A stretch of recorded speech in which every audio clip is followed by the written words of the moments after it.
Welcome to another edition of I've Had My YouTubes Tied. I don't know who they're tied with. They're tied with three or four other people who get 7 or 8 hits. I don't get a lot of people that click on me. You're watching this right now, so you apparently are a victim. Now, when you're watching this thing with me, it's because you have good taste and you are intelligent and you probably like sarcasm, which is a form of intellect. I don't get in trouble a lot. I can say just about anything not because a lot of people don't watch it, but a lot of people don't get it. And see, when you say things that are above people's heads or between their legs, well, above their heads they don't get, between their legs they get. Everybody gets that one. That's a no-brainer. Well, between my legs is a no-brainer. My brain is sometimes between my legs, but let's not talk about that.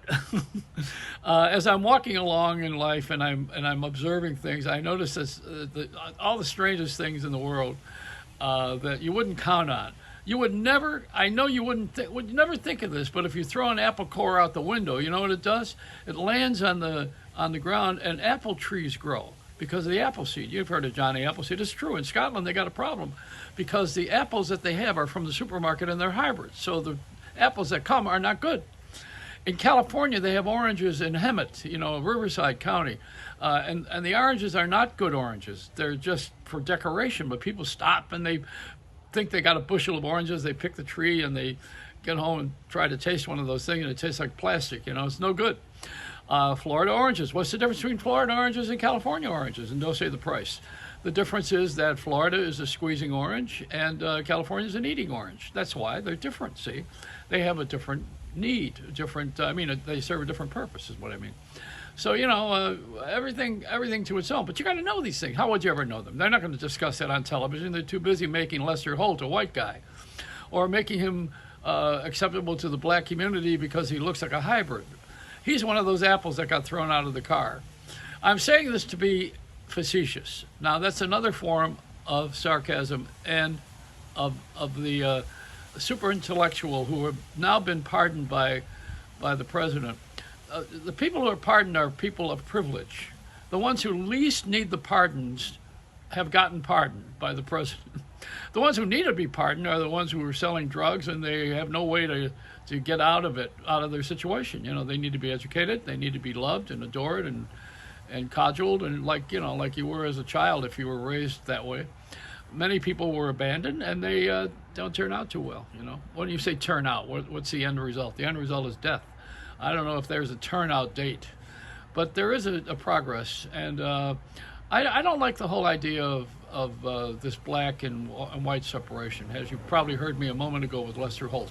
See, I don't like it. I don't like the idea that there's a new day coming for the black people. I think we should have always been a little bit more understanding of education and poverty, and still need to settle that.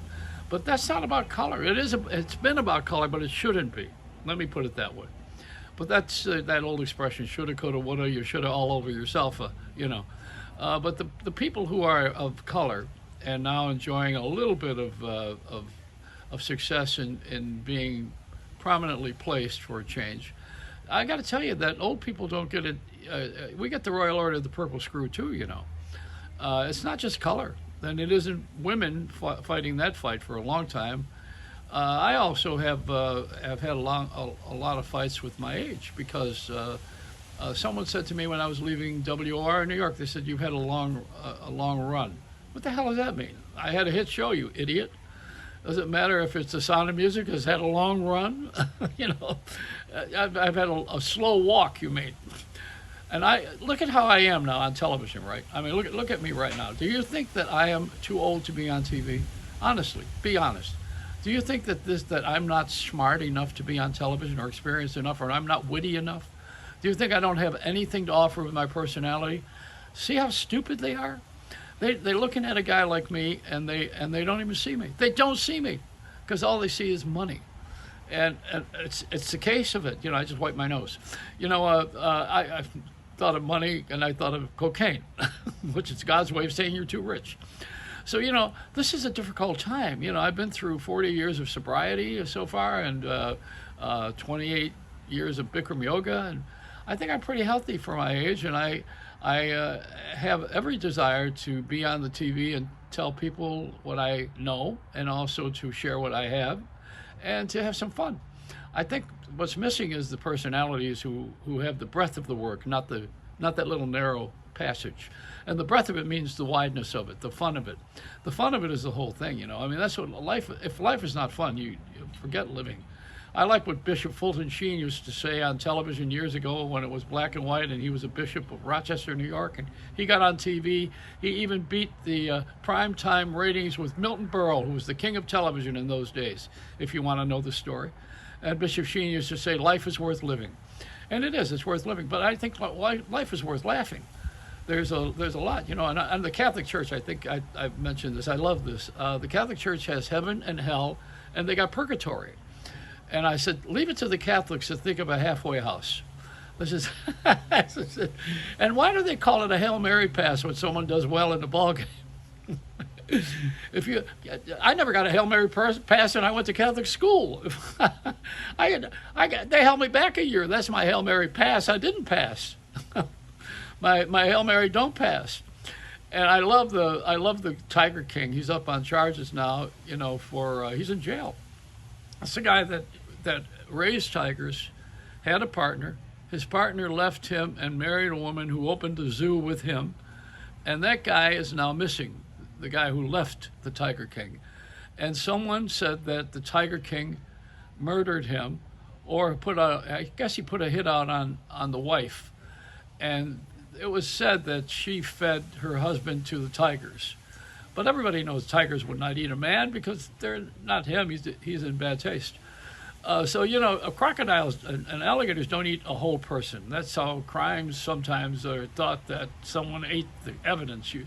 They don't eat the whole person. They'll just take an arm or a leg. And sharks don't eat the whole person either, you know. They leave some. Isn't that thoughtful? But the Tiger King wants to be pardoned. And, you know, Trump is so busy walking around the White House. He's like that guy in the movies that used to be Roland Smith, the black and white movies. I don't know if you ever saw him like this. He goes, pardon me, pardon me, pardon me, pardon me. That's see, they would do this on Saturday Night Live, but they don't have me. They got these young buck comics, and they're funny. They got a one-note joke that goes on. See, I like the older days because I like the idea that you failed a lot because you had more than one note to sing, and you sometimes couldn't hit it. That made it funny. Hey, listen, let me ask you a question. Do you think I had a long run? I'm still going.